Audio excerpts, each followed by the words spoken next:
And we're about ready to start our afternoon discussion. First of all, Shana Tova to everybody. At the time we say Shana Tova, I've been doing things remotely and on film, and it's good to see actual faces live. What a blessing. And welcome to all our visitors from other congregations like Leah Stoller and Steve Samet and Alan Van Fleet, and plenty of people. Irish fishermen from Bris Shalom, and Karen Apiktar from Bris Shalom. We're glad that people were able to join us. On Yom Kippur afternoon at Temple Beth Torah, our tradition has been to learn together in different ways, sometimes from our own members, sometimes from clergy of other faiths, sometimes from various people. And this year, mostly because we became reacquainted through his participation in the Houston Rabbinic Association, I remembered about Rabbi Jimmy Kessler, and I thought it would be a wonderful opportunity, especially for people who have lived in Texas all their lives and people who haven't lived in Texas all their lives, to find out from somebody who is a true lifelong Texan and who has been a Jewish Texan as long as he's been Jewish, which I guess is, since the time he was 8 days old. That Rabbi Kessler, among other things, was a camp counselor at Echo Hill, where he was High Penn's judo instructor. Judo instructor. And there at Camp Echo Hill, he also became acquainted with Kinky Friedman, and I think that Kinky probably still considers him his rabbi. Rabbi Kessler, among other things that he did, spent almost all his life in Texas, although he did leave to go to rabbinical school, the main branch of the Hebrew Union College in Cincinnati, where he became a rabbi. He was also the Hillel director at the University of Texas, where he influenced many, many people, and many of them went on to become Jewish professionals in one way or another, either Jewish professionals, directors of federation, rabbis, and many others became leaders in the lay community in the lay Jewish community by becoming philanthropists or chairmen of their boards or board members or just participants. So without further ado, we're going to learn more about Rabbi Kessler and his life. And go ahead and unmute yourself, Jimmy. Okay. First of all, Rabbi Dan, thank you, sir, for the wonderful comments. I'm honored. And if I have not met you, permit me to offer you my wishes for a healthy and happy new year. Oh, one more thing. Yes. If you do have questions, please put them into the chat room, and I'll kind of compile the questions as we go along. But Rabbi Kessler said that his initial presentation is going to be somewhat brief, and that he'll address the questions as we go along. So, but rather than unmute yourself, better to put questions in the chat so we're not interrupting Rabbi Kessler or each other. Okay. My hope is that I will cover the waterfront enough that it will stimulate some of your questions about things you've always wondered. It's sort of like the years when I visited a church, no matter what the minister said I was going to speak on. It really was an opportunity to corner someone for questions. Let me tell you that my interest in Texas Jewry goes back a long way before ever thinking that I wanted to become a rabbi.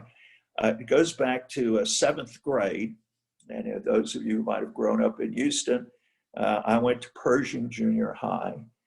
And this would have been in the late 50s. And you were required to take a course that may still be required in Texas history. But in those days, there was not an excused absence for a religious holiday. That came later with the senator from Galveston, a congregant of mine, Babe Schwartz, who got that legislation passed. At any rate, apparently Rosh Hashanah or Yom Kippur occurred during a test, and the teacher that I had, whose name was Nettie Barnes, gave the Jewish kids Fs. And one day after that event, one of the moms from a kid in my Sunday school class showed up at that period to say to Mrs. Barnes that this was not fair. And to the best of my recollection, the teacher said something to the effect of, well, you Jews have to realize that you had no import or impact in Texas history. And I thought, wow, what an amazing kind of slap in the face.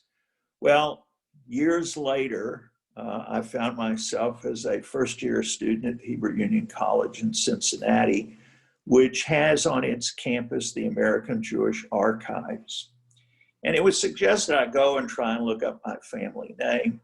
And I did, and there were just gobbies of cards with Kessler on it because it was a very common name. It means a steam pot or boiling pot maker.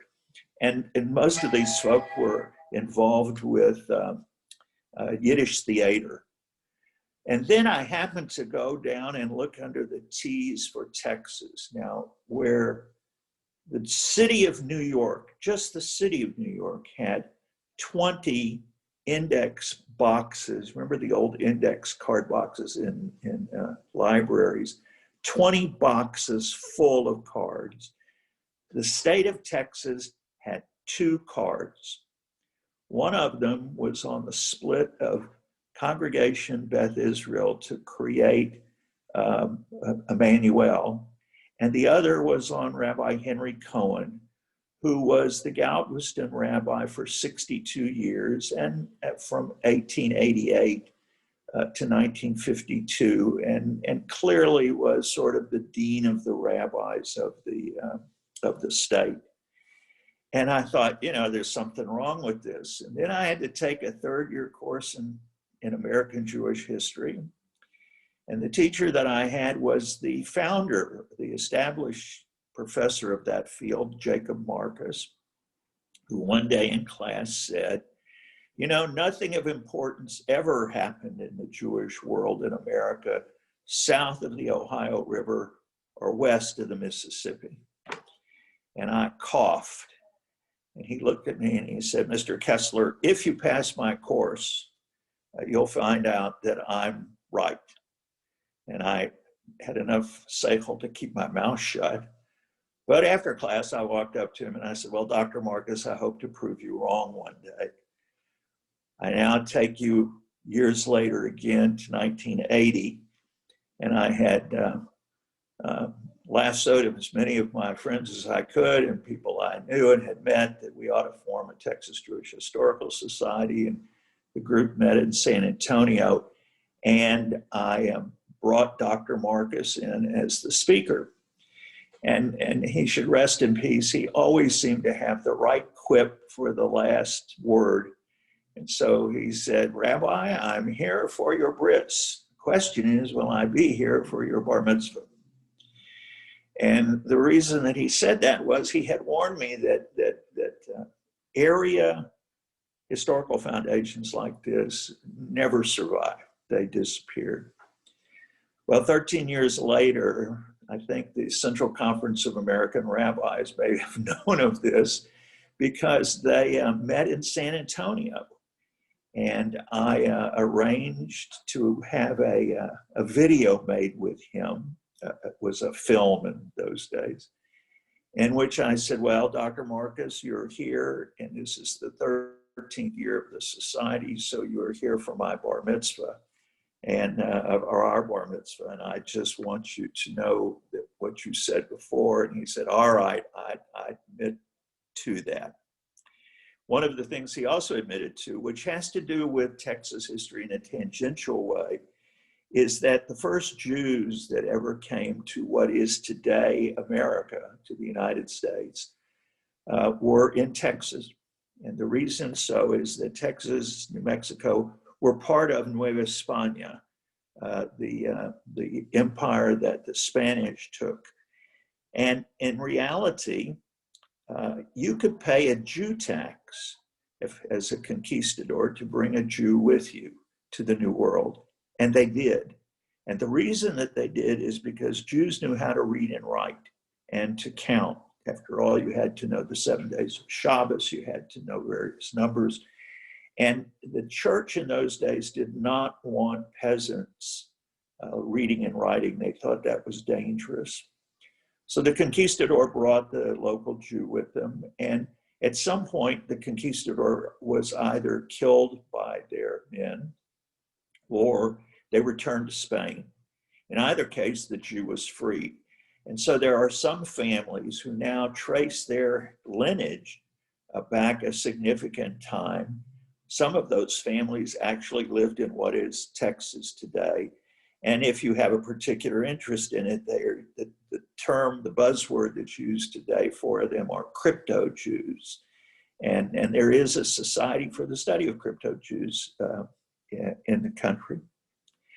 Well, I want to come back now to Houston and to some interesting kinds of phenomena that reflect on what I experienced being Jewish and how it impacted on me and on my friends around me with whom I grew up.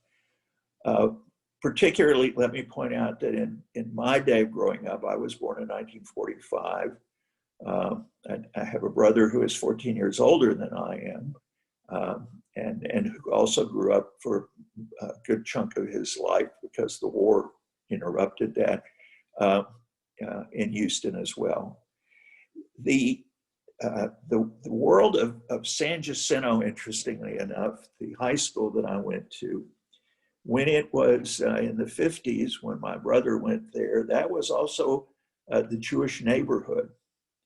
And the school was referred to as San Jacinto by a lot of folk. By the time I came along, it was referred to as San Jacinto because the predominant population of the school was Hispanic. I did not grow up during the time of integration, but rather during segregation. And so the high school was one of these places where you met kids, some of whom you socialized with, of course, and some who you didn't.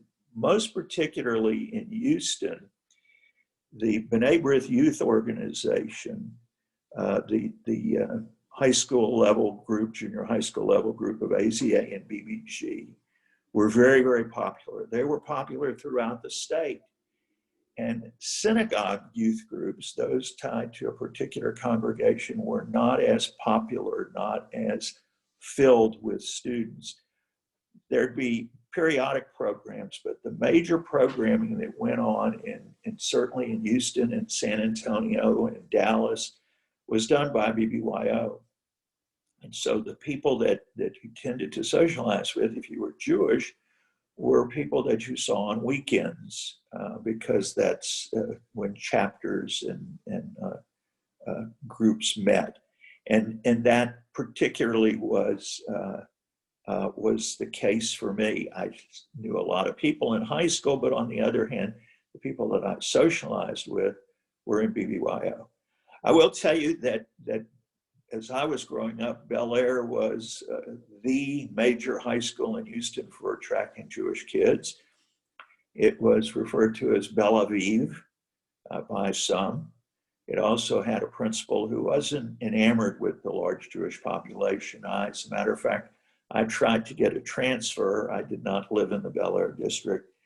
And my father was a dentist, and he had a patient who was on the school board who told him that even he couldn't convince Harlan Andrews, who, by the way, was the actor Dana Andrews' brother, to admit another Jew. So I had a choice between Lamar and San Jacinto. I went to Lamar for 2 days. I realized I didn't fit in for two particular reasons. And please, if you went to Lamar, it was only me, not you. Number one, there were probably more Corvettes in the student parking lot than some of the Chevrolet dealers had in their their stores, in their shops. The other was that there were posters up for the coming fall football season. And one particular one I've never forgotten was a drawn picture on poster board of the grassy area of the field with the various hash marks. But glued onto the green were pennies, copper pennies. And the Bel Air team players were drawn as bending over and picking up the coins, while the Lamar players ran past them. And the sign across the top was "Beat Bel Aviv." And that kind of led me to think, I didn't know that I really wanted to be in that school. And in reality, my father's dental office was on the north side of Houston. And so dropping me off at San Jacinto which was in downtown Houston on Holman, it's now the community college, Houston Community College main office building, was really very easy. And I won't forget that when I went into San Jac for the first time, there across the hallway was a big sign that said, "Vote for Lupe Rodriguez for cheerleader. He eats matzah on Passover." I did become friends with Lupe over the years, and I laugh about the fact that I'm not sure I want to say to you, I'm not sure why that poster had on it what it had. There was really not a very large Jewish population in San Jac in my day. It had shrunk significantly, but nonetheless, it was a part of what Jewish life was like. I want to say to you that one of the things that has shaped my thinking about how Jewish life was in Texas bears some ties to a book that was written by a conservative rabbi named Morris Kurtzer. If you are old enough to remember the Eternal Light program that was on Sundays out of New York that the conservative seminary, the Jewish Theological Seminary, sponsored, Rabbi Kurtzer was one of the narrators at times, or actually even the presenters. And in Morris's book, he pointed out that if Jews lived in an area where they were willing to fight issues of weather, of growing crops or growing feed animals, they were willing to fight whatever battles there were to survive, then it was, they rarely encountered much anti-Semitism because the indigenous population or the non-Jewish population, whatever it might have been, realized that the Jews were really important folk in the sense they were willing to remain and to be a part of whatever was necessary to survive in that place, and they didn't see themselves as very different. Another piece of Jewish life in my day were Jewish fraternities and sororities. I know they still exist. They may not be quite as active as they were, but in my day, folks sent their kids off to UT Austin particularly to find their future spouse. First, let me tell you, if you were breathing, UT admitted you. Nowhere about the 1% or 10% or whatever the current scenario is now. If you could fill out the application, they were willing to take you. Obviously, there were a goodly number of folk I grew up with who went to A&M in College Station. But in those days, A&M was male only. And on weekends, guys would show up in Austin for fraternity party, fraternity and sorority parties, whether it was a football weekend or even after the football ceremony. I mean, the football season is past. But that became a kind of a normal phenomenon. As a matter of fact, I remember vividly walking into Gregory Gymnasium, the large gym on the UT campus in Austin. By the way, in my day, it was just the University of Texas, period. It was not at anything. At any rate, there was a little sign on a cardboard sign that said, "All Jews to the balcony." And it was because the Jewish kids would only be rushed by the Jewish fraternities and sororities. The non-Jewish fraternities and sororities, relatively speaking, were not taking Jewish potential members, Jewish pledges. And so the fraternities and sororities kind of took up most of the population of Jewish students. Some of you may have gone to school in the days, as I did, when you had to live in approved housing, which meant that there was an adult living there. And so hence sorority and fraternity house mothers. And this was the case.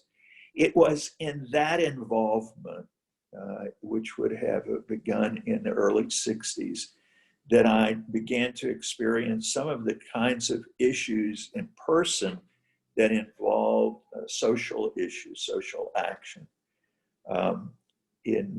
When I was in high school, integration was beginning to happen in the city in general. And so, for instance, some of you, if you grew up in Houston, may remember or read about the fact that Weingarten's grocery store had, in several of their stores, they had food counters. And one of those had sit-ins. As a matter of fact, it was across the street from the old junior high school, Johnson, and down the block from Adath, Israel. This was the old Jewish neighborhood around what is today the main campus of the University of Houston. The original Beth Yeshurun was there, Adath Emeth was there. And this became a piece of what I read about. What I also remember, and then I'll bring you back to Austin, was going into the Sears store, which is on Main Street near the Delman Theater. Theater's not there, but the Sears is. And you went into the store, and there along one wall were 4 water fountains.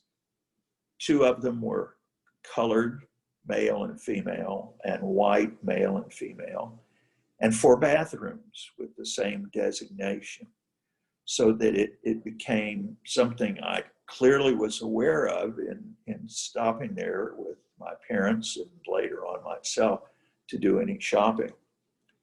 Austin became a place where all of a sudden there arose the folk who were not happy with the way things were. And one of the people who I give due credit to is Kinky Friedman, except in those days, he was Richard Friedman. And he and I belonged to the same social fraternity. Matter of fact, he's the one that convinced me I should join that house. And there were several places where we went out to picket. As a matter of fact, I called Kinky before this afternoon's presentation. He remembered a name for the first place we went that I don't, but I'll use his. There was a drugstore in Austin in the early 60s that didn't sell many drugs. They just cashed checks, but they would not cash the checks of African-American students, even if they had UTIDs. And so there was a group of us that were involved with picketing there. He remembers it as a Rexall drugstore. I'm sorry, I don't remember that, and chalk that up just as to old age. There was another interesting scenario that I would describe to you that Kinky was involved with challenging. The Kappa Alpha fraternity, KA, had an Old South weekend. Apparently it was not unique to Austin, but they had an Old South weekend in which they dressed in Confederate uniforms. But the part that was the most distressing was that they would hire an African-American student who would be asked to wear black pants and a white, I guess a waiter's coat would be what to call it, and white gloves. And they would deliver the invitation on a silver platter to the dates of each of those students. The fraternity also had a tradition of a cannon that they fired off with blanks to celebrate various things, football games, but clearly to celebrate this Old South weekend, which was something in celebrating the South. There were picketings of that, of which Kinky Richard was a part. Part that I find most humorous is that there's a dear friend who went into the business of legal weapons and ammunition. But when he was in college, when he was in college, he made the little canisters that were blanks that just held the gunpowder that the KAs bought from him to fire their cannon. So the very same fraternity had one guy protesting them, and the other side was there to provide them with part of the wherewithal for their activities.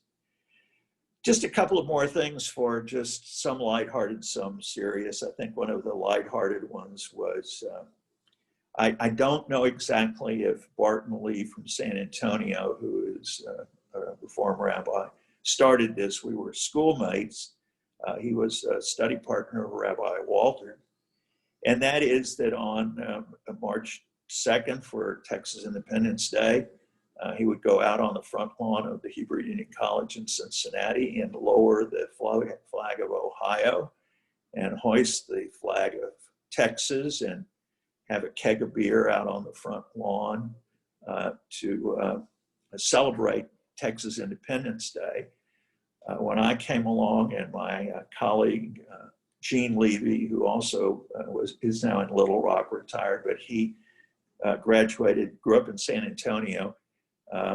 He and I joined that party, as did a very famous professor, Jacob Pedachowski, who for numerous years went to Laredo to conduct high holiday services. So there was a certain degree of Texana that made its way even to the Hebrew Union College.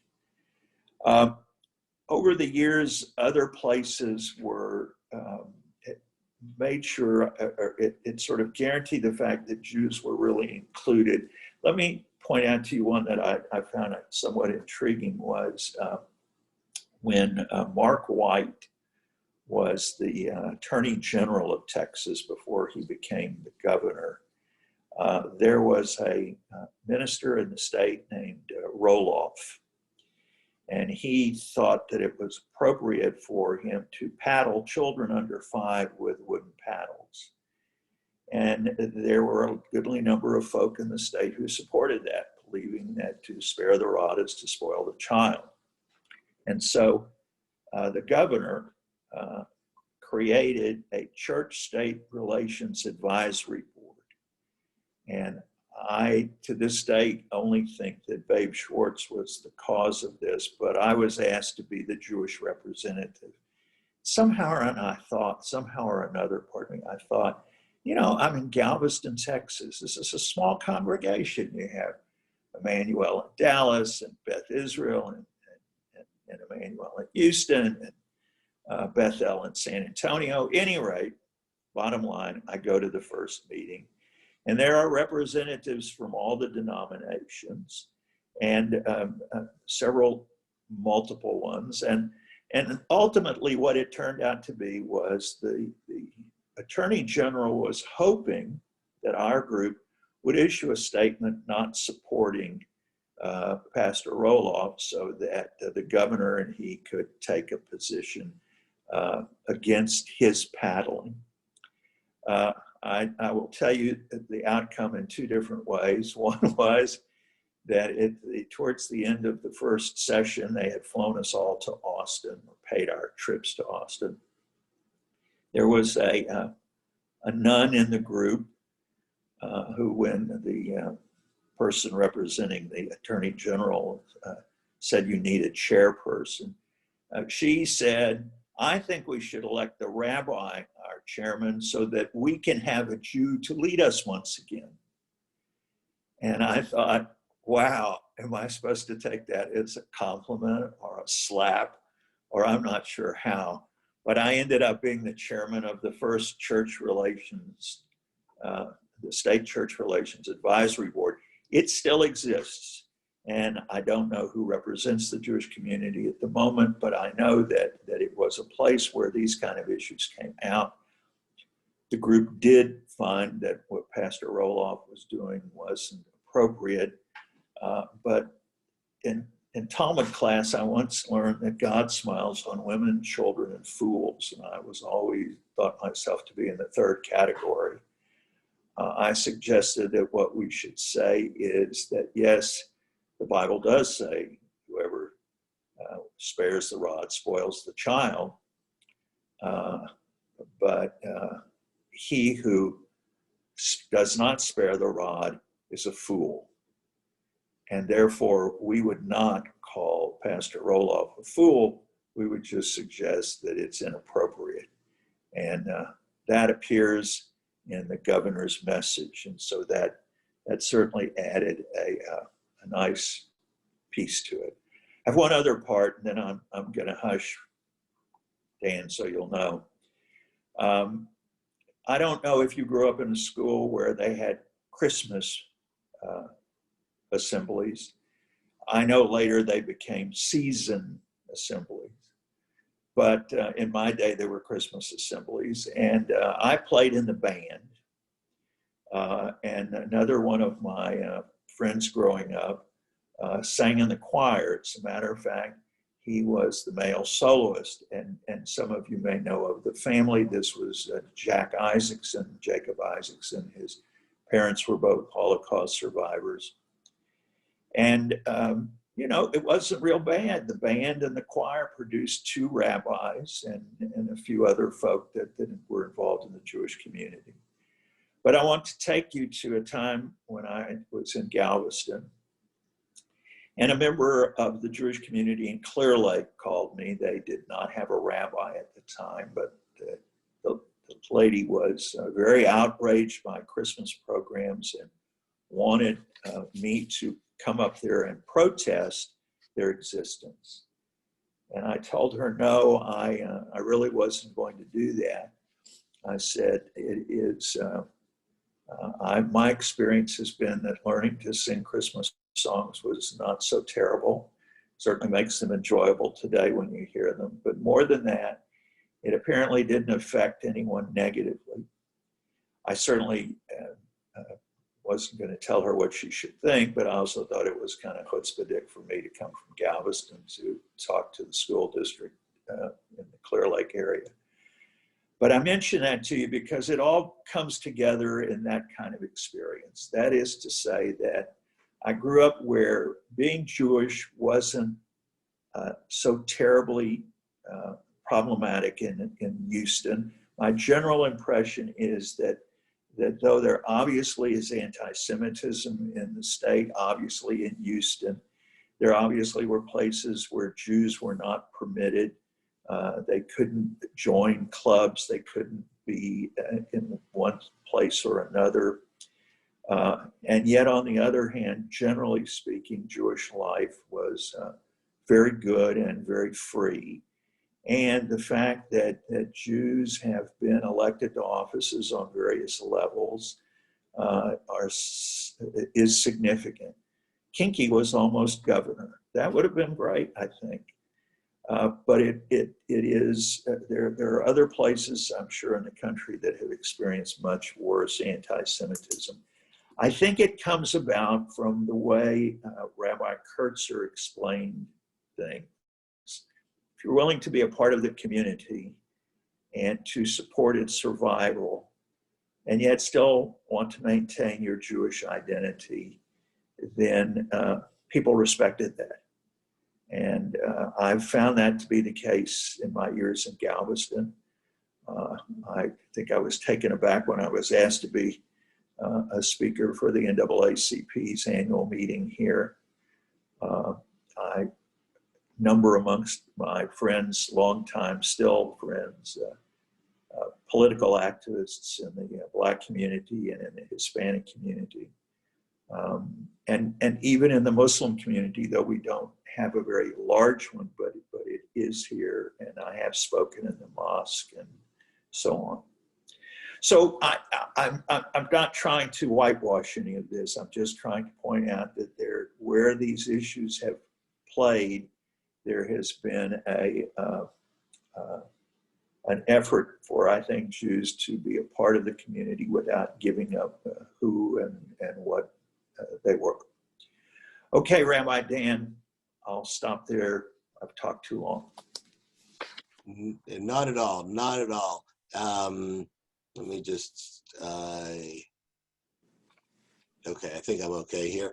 You know, I personally found it very interesting about the concept of race, and how, you know, those of us who didn't grow up in the South or who are just a little bit younger than you are weren't as aware of the 4 bathrooms you described, or the signs that say, you know, Jews and dogs not permitted. And the interesting thing about the racial issue, which is not part of the talk today, but is that Jews have sometimes been put in the category of race. Late last night, after our own Kol Nidre service, I had the opportunity to go on to Central Synagogue's service. Central Synagogue is one of the biggest Reform synagogues in the country. I see Leah Stoller putting up a thumb, and Daniel Mutlu, who was the cantor at Beth Israel for a while, who's just a marvelous, marvelous clergy. But the sermon that the rabbi gave was about race, and about how calling Jews a race is really a misnomer. That we're a peoplehood and we come from a wide variety. And she quotes the Bible, the Torah, where we came out of Egypt as a multitude, a varied multitude. And she herself, Rabbi Angela Buckdahl, is Korean born, has a Jewish father and a non-Jewish mother, and she's now one of the top rabbis in the entire country. But what I found it interesting was that you and Kinky Friedman and other Jewish people, and there's a long history of Jewish people in the civil rights movement, you know, acknowledging that this is an important Jewish concept to speak up for others. One of the questions that came in was a question about policies today that you think might need to be altered. Oh wow, I'm now a 5-year retiree from staying on top of things. I think that there is there's a lack of feelings about other people that used to be there, or at least that seems to be the case at times. And that's a sad commentary. I know that, for instance, in Houston, some of you may remember Rabbi Kahana, and he marched with Dr. King. My Hillel director, Mickey Sills, who died just a few years back, though not from Texas, was arrested with Dr. King. There was a feeling about that there may be obviously a color difference, but those folk were suffering the same kind of things that we Jews suffered. And this has nothing to do, I mean, it probably does, but I'll stay away from the politics side of it, of today, and just simply say that we've been concerned, it seems like, over the years I was growing up with topics that were not just quote unquote Jewish. So for example, I'm sure in some parts of the country, the idea of having a Jewish homeland before Israel was established was a major issue. Obviously, it was an issue here in Texas, but it wasn't the only issue. And I don't mean it in any way of deprecating Israel. I'm an ardent supporter. I'm just saying that there seemed to be a mix, and and part of it had to do with how do we feel how other human beings were being treated. And that, I think, is the tom, the taste that seems to be missing or seems to be disappearing. Well, here in Houston, we've had a great partnership between Rabbi Sam Karf of blessed memory, who just passed away, and Pastor William Lawson and Bishop Joseph Fiorenza, who partnered together for decades on different civil rights issues, including a public defender's office, et cetera, et cetera. Shifting gears a little bit, a question came up. Can you tell us a little bit about the Texas Historical Society? Well, I want to tell you three things that Jacob Marcus told me and my wife, Shelley. By the way, I'm married to Shelley Newsonblatt from Galveston, and I will tell you that she is my claim to legitimacy, not the 38 plus years on the pulpit here, and that is because her father was born here. And at my first Rotary Club meeting I visited and spoke at, I mentioned I was from Houston, and I was hissed because in those days, Galvestonians was an much older population, and they didn't care for Houstonians because these people were kids when they remembered that the Houston Ship Channel opened, and that cut back on a Galveston income. But a year later, when I had married Shelley, her father in the 30s and 40s was the only optometrist in Galveston, so everybody knew him as Dr. Sam. And when I said I was married to Dr. Sam's daughter, I got applauded. So from then on, I became legitimate in Galveston.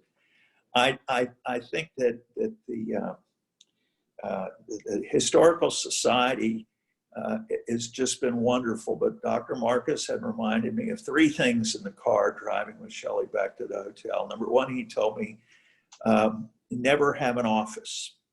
Always base it on volunteers, because if you have an office, you can go broke. You got to pay the rent, you have to pay utilities. If it's in somebody's den, it's okay. Secondly, don't be a perpetual president. After 2 years, disappear and quit coming to things, because you don't want it to be known as Jimmy Kessler's Historical Society. And the third item that he suggested was that we should be sure to meet regularly, but not to own a collection anywhere, but to put our stuff somewhere else. So I'm glad you asked that, because this gives me an opportunity for a sales pitch. Not for joining the Historical Society, although you should do that, but for you to go into your closets and your attics and to pull out all those family records and papers and find a place to preserve them. And if you can't find any place locally, the Texas Jewish Historical Society has a collection at the Briscoe Center, which is in Austin. It's literally next door to the LBJ Library. And they are willing to take materials and documents for use for people to use to study in the future. The Society meets 4 times a year in different parts of the state. We publish a quarterly journal. And there are scholarships now. Well, they're not now, they're from the very beginning.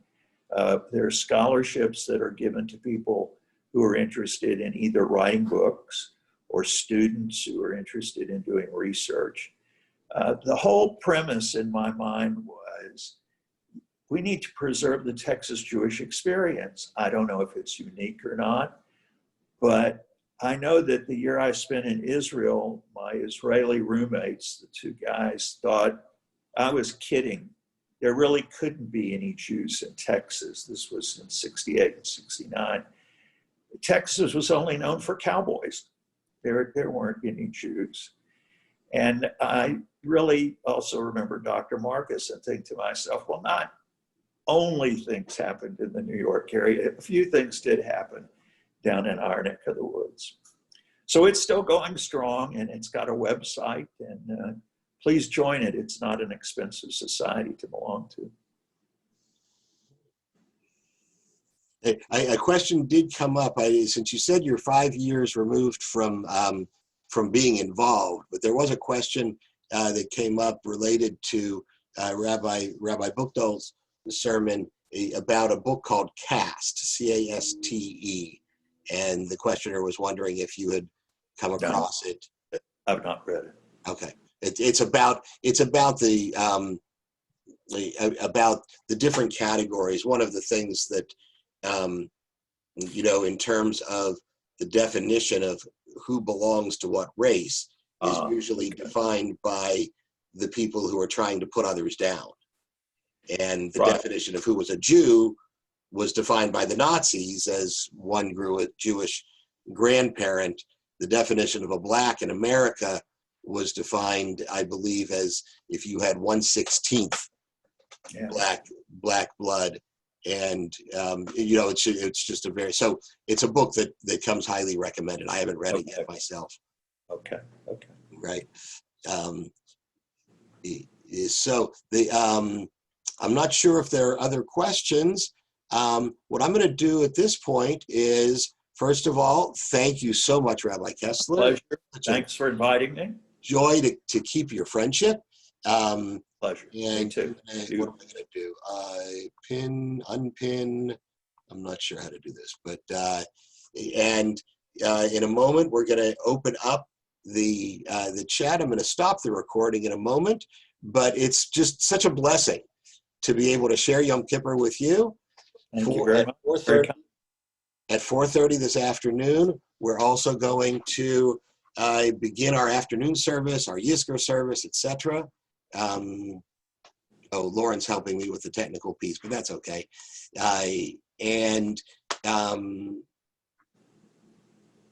All right, so what I want to do now is stop. Okay, so Shana Tova, everybody. We're going to stop the recording, let everybody unmute themselves and talk to each other.